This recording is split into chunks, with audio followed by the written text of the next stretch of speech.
Երբ լուրերով ասում են կորուստներ կան, ինչ եք պատկերացնում դուք։ Միայն զոհեր եւ վիրավորներ։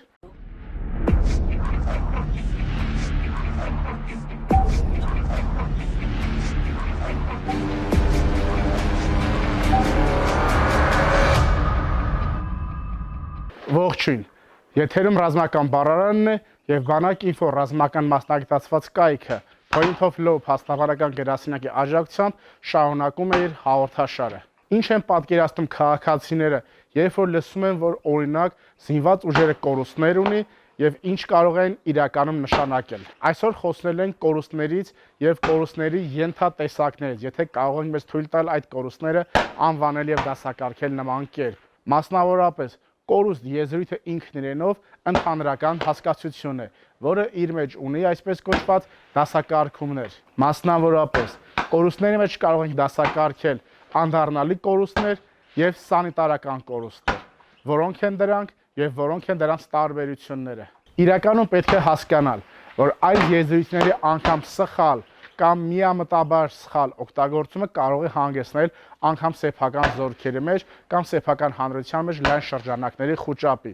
որովհետև դրանց էությունը եւ բովանդակությունը ըստ կորուստների ենթատեսակների կարող են չափազանց տարբեր նշանակություններ ունենալ։ Կորուստը ընդհանուր եզրույթ է եւ այն իր մեջ կարող է ներառել զոհերին, վիրավորներին, անհայտ կորածներին, գերիներին, որոշ ժամանակով առողջական խնդիրների պատճառով շարքից դուրս մնացած զինծառայողներին եւ մի շարք այլ ենթատեսակներ։ Անդառնալի կորուստ կամ զինվորական խոսակցական լեքսիկոնում ասած կարմիրը դա անվերականգնելի կորուստն է։ Այսինքն, եթե մենք տվյալ դեպքում նկատի ունենք որպես անդառնալի կորուստ զոհը, եթե անգամ զոհված մեկ զինծառայողի փոխարեն դու եւս մեկ այլ զինծառայողով համալրես քո ստորաբաժանումը, միևնույնն է, քո արդեն իսկ զոհված զինծառայողը համարվում է անդառնալի կորուստ։ Այստեղ նաև պետք է ընդգծել բժշկական մի շարք առանձնահատկություններից սանիտարական կորուստը ինչ որ փուլում ցավոք կարող է դառնալ անդառնալի կորուստ,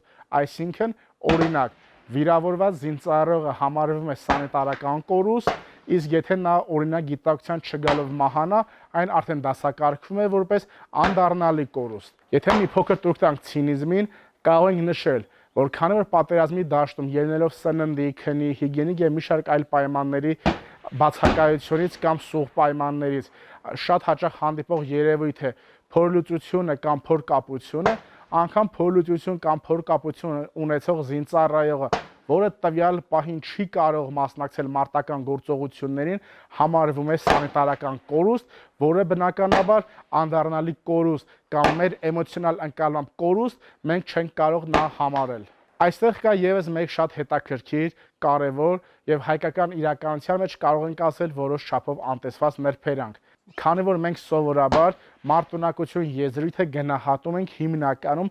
առողջական ֆիզիկական իմաստով, բայց ժամանակակից մարտում, ժամանակակից հոգեբանության մեջ հատկապես դիվերսիոն հետախուզական խմբերի կամ հատուկ նշանակության գործողություններում ընդգրկված անձնակազմերի մոտ նաև կորուստի տեսակը կարող է լինել հոգեբանական, քանի որ ինչպես գիտենք, ժամանակակից բանակներում նաև ընդունված է հոգեբանի ինստիտուտը, որը հատուկ առաջադրանք կատարելուց առաջ ստուգում է տարբեր զինծառայողների եւ ստորաբաժանումների հոգեբանական պատրաստվածությունը տվյալ խնդրի կատարմանը, եւ եթե նրա հոգեբանական վիճակը չի գտնվում բավարար մակարդակի վրա, ապա զինծառայողը, եթե անգամ ֆիզիկապես առողջ է եւ չունի որևէ տեսակի առողջական խնդիր կամ սահմանափակում, զինծառայողին արգելվում է մասնակցել մարտական գործողությանը եւ հենց նմանպիսի հոգեբանական խնդիրներ ունեցող կամ հոգեբանական անպատրաստ վիճակում գտնվող զինծառայողը եւս կարող է համարվել սանիտարական կորուստ։ Եթե առավել պարզ խոսակցական տարբերակով ասենք, սանիտարական կորուստը ժամանակավոր կորուստ է, որը հնարավոր է եւ ենթադրաբար վերականգնվելու է։ Այսինքն, այս պահին չի կռվում, բայց ապագայում պետք է որ մասնակցի մարտական գործողություններին։ Սովորաբար զորքերում խոսակցական տարբերակով սանիտարական կորուստներին ընդունված է անվանել դեղին, այսինքն դեղինը սանիտարական կորուստի գույնն է, կարմիրը անդառնալի կորուստի։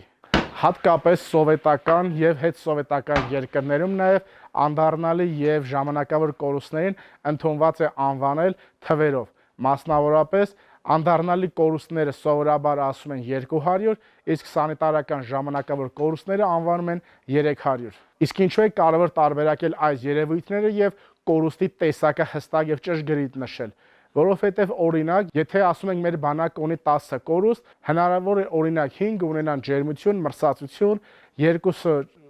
այլ թեթև վնասվածքներ եւ 1 ծանր վիրավոր, կամ մեկը Աստված մի արած լինի զոհ։ Այսինքն, երբ որ մենք ասում ենք 10 կորուստ, հասկանում ենք 10 զոհ, մինչդեռ կարող է առհասարակ զոհ չլինել կամ լինել 1-ը կամ 2-ը, բայց բնականաբար տարբեր տիպի ընկալումներ եւ էմոցիաներ են առաջացնում այս երկու տարբեր երևույթները։ Պետք է հստակ գիտակցել, որ պատերազմը երբեք թվեր չեն։ Այդ թվերի հետևում կանգնած են մարդիկ իրենց ուրախություններով, տխրություններով, ողբերգություններով։ Այն իրականությունն է այդ ամենի հետևում, ինչին որ սովորաբար հանգեցնում է պատերազմը։ Եվ տարբերելով նախորդ հաղորդումների ընթացքում մեր ներկայացրած եզրույթները, ինչպես նաև այս հաղորդման մեջ նշված տերմինները, դու ոչ թե պարզապես լսում ես լուրեր պատերազմի մասին, այլ սկսում ես հասկանալ պատերազմի լեզուն։ Դե ինչ, այսօրվա համար նախատեսել ենք այսքանը, իսկ մենք կհանդիպենք շուտով։